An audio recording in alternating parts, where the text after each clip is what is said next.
Afinal, Kyrie não queria ser Robin de LeBron para ser o Alfred de KD e Harden? Pintou campeão da NBA? Os Nets são o novo Clippers? Os Cavs são os grandes vencedores dessa troca? Tchau! E bora falar de James Harden no Nets, que agitou a semana da NBA. Ah, pintou o campeão. Quer dizer, se for no videogame já pintou um campeão sim. Agora na vida real vai ser um pouquinho mais complexo. Eu gostei do movimento, apesar de tudo, né? Afinal, se não tem esse assunto essa semana, a gente só ia falar de Covid, basicamente, na NBA. Então, obrigado, Harden, por movimentar as notícias. Mas eu acho que a coisa é um pouco mais complexa do que parece. Como diz o João Lima, do 48 Minutos, eu acho que é uma coisa que é bem interessante, que é as janelas de título você tem que criar. Então eu acho que o Nets fez uma tentativa, deu um all-in, né, que a gente fala, né, que apostou tudo para conquistar o título. Agora, 7 picks de draft até 2027, 2028, por 2 anos de Harden, eu acho que é bem arriscado. Bom, vamos começar pela parte boa, né? Eu anotei aqui o time titular e é um time titular bem respeitável que eu tô imaginando. Então vamos lá. Kyrie Irving, James Harden, Joe Harris, gatilhaço para 3, Durant e DeAndre Jordan, que foi o pivô que sobrou. A gente já vai falar sobre isso.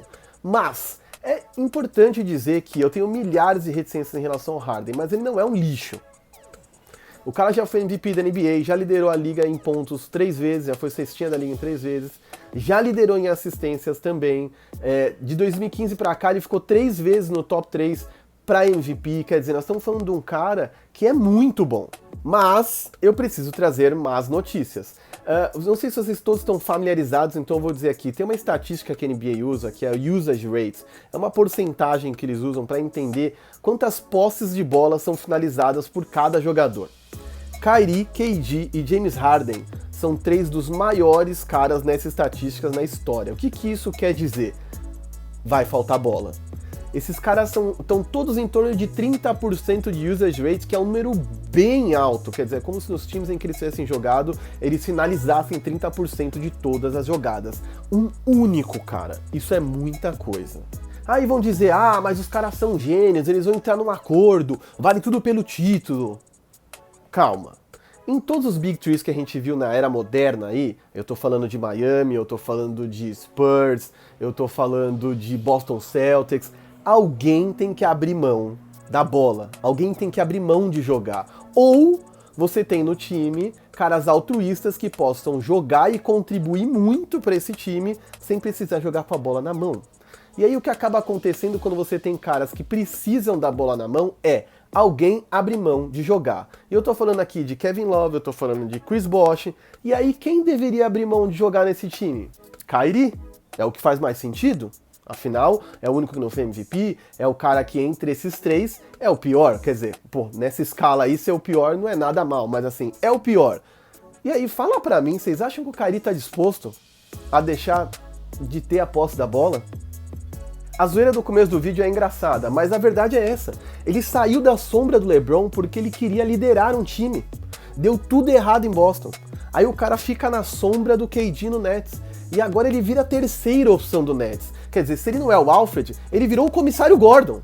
E aí aqui, imaginando o melhor dos cenários, eu gostaria de citar o Canal Bandeja, o Bandejão principalmente, o podcast do Canal Bandeja, comandado pelo Gustavo e pelo Firu, porque pra mim lá eles disseram uma coisa que é essencial. Steve Nash vai ter que convencer Kyrie Irving a ser Steve Nash. Essa mentalidade do armador que passa a bola primeiro. Convencer o Kyrie Irving de que vale a pena ser um general de quadra. E não necessariamente o slasher que ele é, né? Esse cara que corta, faz os crossovers e arremessa super pressionado pulando pra trás. Quer dizer, ele vai ter que ser um facilitador pro jogo do Harden e do KD. E por sinal, por falar nos dois, eu acho que o potencial de KD e James Harden jogando no pick and roll é um absurdo. Se eu não me engano, os caras do Canal Bandeja também falaram isso no podcast deles, depois ouçam, é muito bom.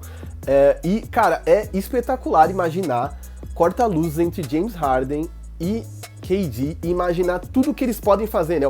Quem é que defende nesse time, pelo amor de Deus? O Harden, quando quer, é um bom marcador, inclusive no post, mas é quando ele quer.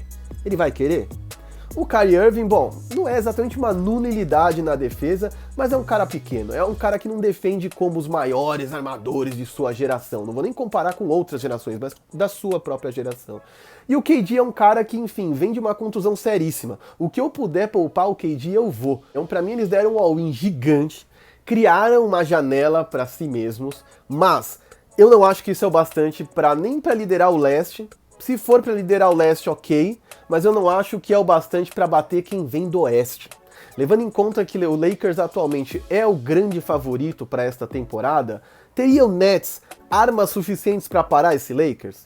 A gente viu como o Lakers defendeu ano passado o Miami Heat e outras franquias poderosíssimas no ataque. O Miami nem era tão poderoso assim, mas as outras franquias que ele enfrentou. E eles acabaram com os caras. E o Lakers é um time que tem um conjunto muito melhor, muito mais opções vinda do banco, tem uma rotação ali de 7, 8 jogadores que é muito boa.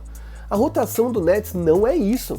Cabarron, Brown, quer dizer, não sobrou muita gente. Para pegar o Harden, eles realmente abriram mão do presente e do futuro. Para mim, o encaixe do Harden é muito complexo, ele tem habilidades redundantes com os caras que já estavam lá, embora ele execute melhor uma ou outra atividade, inclusive acho ele melhor que o Kyrie, mas o encaixe é muito complexo. Acho que o Steve Nash vai ter muito trabalho, ele, Mike D'Antona e o Doka vão ter muito trabalho, porque esse time não pode virar um revezamento de isolation, não pode ser um revezamento de 1x1, eles precisam jogar em conjunto. Eu acho que o ritmo acelerado que o Nets já tem vai se manter, mas o time vai ter que descobrir uma nova identidade, uma nova cultura e um novo jeito de jogar. E isso, assim, com o James Harden completamente fora de forma, com o Kyrie na festa da irmã, revoltado. Eu não tenho a menor dúvida que um dos motivos que o Kyrie tá sumido é porque ele não queria James Harden desde o princípio. O cara não queria Steve Nash.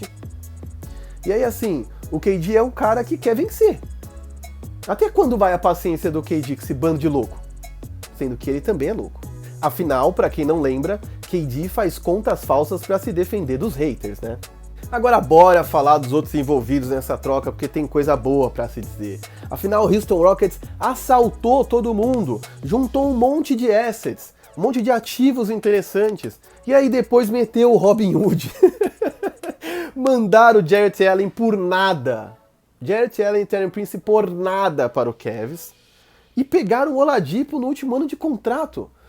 Pô, o Caris LeVert era um ativo muito melhor, meu Deus do céu. Não só para pegar coisas melhores pelo LeVert, caso eles fossem para o tank efetivamente e pegassem picks, como, por exemplo, trocar o Caris LeVert por outra escolha, por outra pessoa, juntar Caris LeVert e Jarrett Allen, trocar por um outro jogador. Para mim ficou muito claro que o Houston vai para o tank. Mas falando desse tanto de pique de draft que eles pegaram e da possibilidade deles tancarem, enfim, de tudo isso que pode acontecer, eu preciso trazer uma lei geral dos esportes americanos. Picks de draft valem mais na negociação do que oficialmente, geralmente valem os jogadores que vêm nessas picks, porque você não sabe o que vem nessas picks. Não dá pra saber que tipo de jogador vai estar no draft em 2027. Esse draft que a gente acabou de ver foi um draft fraco. Quanto valia uma pick desse draft? Ao mesmo tempo, uma pick de draft que te possibilita pegar um Zion Williamson, Jason Tatum, vale muito. Mas sabe qual é o nome disso? Loteria. Então as picks de draft, aprendam isso, elas sempre valem mais que os jogadores que vêm nela. Via de regra é isso. Então esse monte de pick, de verdade, ou se transforma num cara que já está formado e que pode contribuir dentro do seu sistema, ou você fica jogando pra cima e vamos tentar esse cara, vamos tentar aquele, se não funcionar eu troco.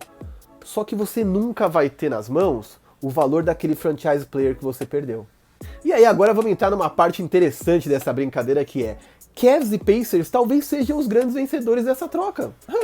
Pô, o Cavs conseguiu, já tinha metido esse golpe com o DeAndre Drummond e agora fez isso de novo para obter Jarrett Allen, que é um cara que está muito mais alinhado com o futuro como pivô, né? Estamos falando de um cara jovem, muito bom, que já era melhor que o DeAndre Jordan e que vai se encaixar nesse Cavs e provavelmente vai jogar melhor que o DeAndre Drummond. Pelo amor de Deus, gente, não pira nessa coisa de fantasy dos números que o André Drummond faz. A capacidade dele de acrescentar no time é bem menor do que o box score sugere. E aí, falando de Pacers, trocou um cara que já tava na bolha pedindo, pelo amor de Deus, pra jogar nas outras franquias, por um Caris LeVert, que é um cara 2 anos mais jovem, com uma carreira muito mais promissora, que também teve uma contusão séria, mas se recuperou totalmente, tá crescendo, as médias dos dois são muito parecidas e ele pretende se encaixar muito bem nesse time com o Malcolm Brogdon e o Saboninho, cara. Então assim, olho nesse Indiana Pacers. E aí é isso, né? Muito obrigado James Harden, Nets, Houston, Cavs, Pacers, por movimentarem a semana da NBA, porque a NBA tá ficando meio xoxa, né, cara, com essa coisa toda do Covid, da pandemia, dos jogos adiados, e os caras vieram com tudo pra movimentar. Então bora ver se esse time de videogame vai vingar nas quadras. O Sem Filtro fica por aqui. Tchau!